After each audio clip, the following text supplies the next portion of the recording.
sense, but they tried, and we dumped them. And come morning time, they were still there. They were still there. And we'd moved, of course. We had moved. We didn't withdraw, we just moved. And moved positions. And they tried to attack the place where we were at before the primary position. And they didn't get far either. So 3 shots and you're out of there. Mostly. You should. Gunnery Sergeant Carlos Hathcock was the most accomplished United States Marine Corps sniper of the Vietnam War, where he accumulated 93 confirmed kills and several times that in probables. But you can go all the way back to his boyhood, where he learned to master the rifle in his native Arkansas, shooting squirrels and rabbits. By the time he was 17 and joined the United States Marine Corps, he set a new record at Cherry Point, North Carolina, which was never beaten by any Marine. He went on to become the Pacific Regional Champion in the United States Marine Corps, and in the 1965 Camp Perry competition, he won the coveted Wimbledon Cup under the eyes of the Commandant of the United States Marine Corps, thereby establishing himself as the country's best 1,000-yard shooter. After returning from Vietnam, Hathcock helped establish the current United States Marine Corps sniper training program at Quantico, Virginia, which has become the most respected not just by the United States sniping community, but by snipers throughout the world. Indeed, it was our pleasure to talk to this living Alvin York of our era while preparing this video. One of your famous encounters was a counter-sniper engagement in which you had to outthink a very professional North Vietnamese sniper. Yes, sir. Why don't you tell me that story? Well, it's just that he was doing a bad job. This North Vietnamese sniper was sent down there to get me, and which I really didn't appreciate. And he was doing a bad job on the hill. They killed a gunnery sergeant right outside my door of my hooch. And I watched him die. And took a vow right then. I was going to get him somehow or another. And I left Vietnam the first time with 86 confirmed and a whole gob of probables. And I figured I was a little bit better than what they were. So, just a smidge, because I was still alive. And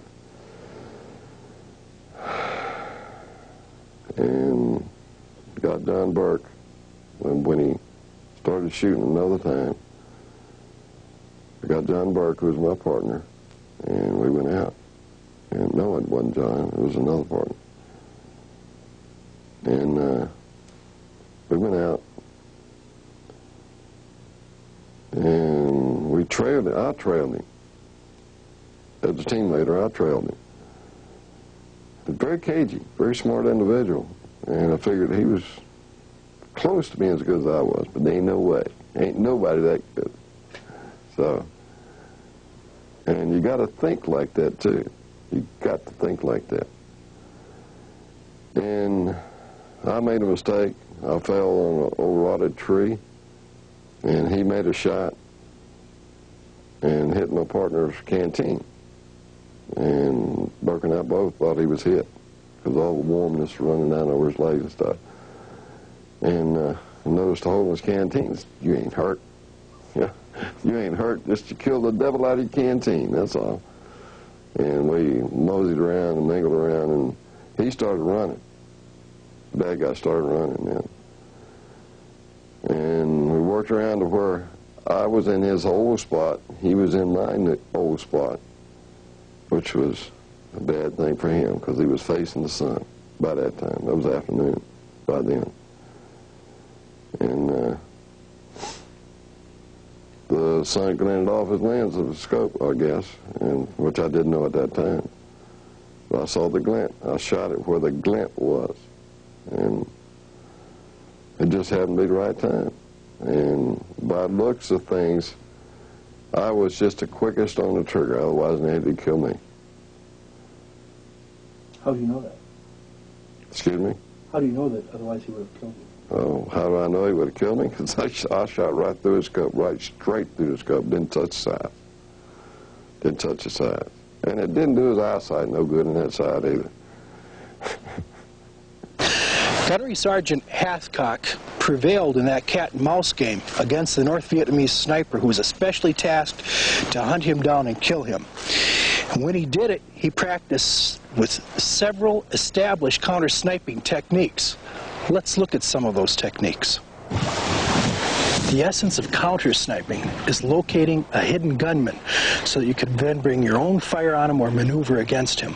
Perhaps the simplest way of doing this is paying close heed to where you hear the sound of his rifle shot, and if you know your position on a map, shooting a magnetic back azimuth. You may have to compensate for the difference between true north and magnetic north, but once you plot that and you examine along that direct line, you'll probably be within 5 degrees one way or the other of where he was. Focus on what would be likely hides along that straight line and examine it minutely with optics.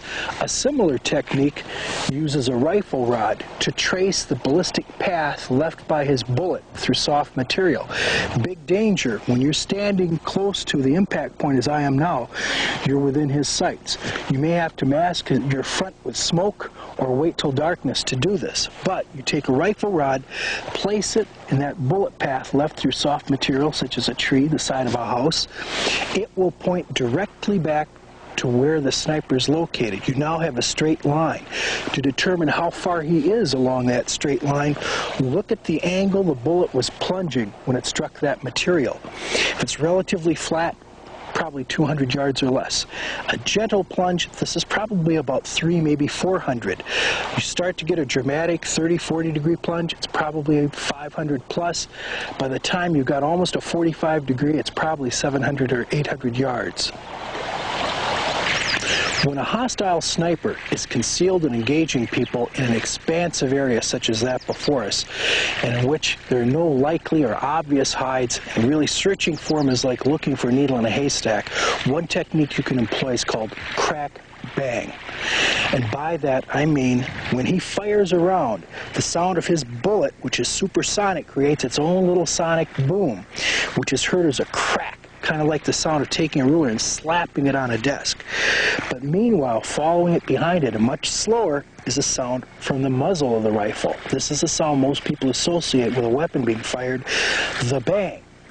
What we want to do is measure the difference between the crack, which is what you hear first, and the bang, which is what follows. And we do that by practicing a 1 second 5 count. What do I mean by this? Train yourself to count to 5 in 1 second. 1, 2, 3, 4, 5. 1, 2, 3, 4, 5. 1, 2, 3, 4, 5. There. Now, when I hear the crack of that round overhead, instantly I count 1, 2, 3. Bang, I hear the muzzle. I know he's 300 yards away.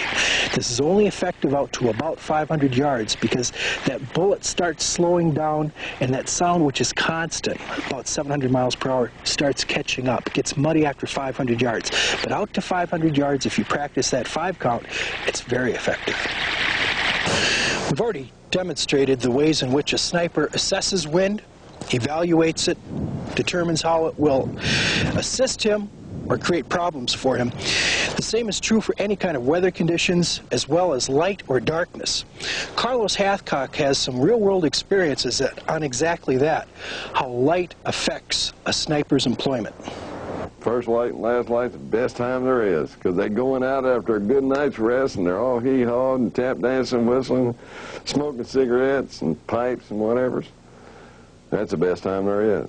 And when they're coming back in the evenings, that's another good time, because they're tired, they're on patrol, they're tired, lollygagging, spitting in the gutter and all that stuff, or spitting in rice paddy, and not paying attention to the detail. Same thing in the morning, not paying attention to detail. There was another major incident in the book as well, and that was the story of Apache. Oh. I really don't like to talk about her, to tell you the truth. But every time you say something about her, I see that kid come to the wire. That was the kid that she cut up? Yes. Scamp. She was I don't like to use bad words. she was a very bad woman, a very bad woman. Had her own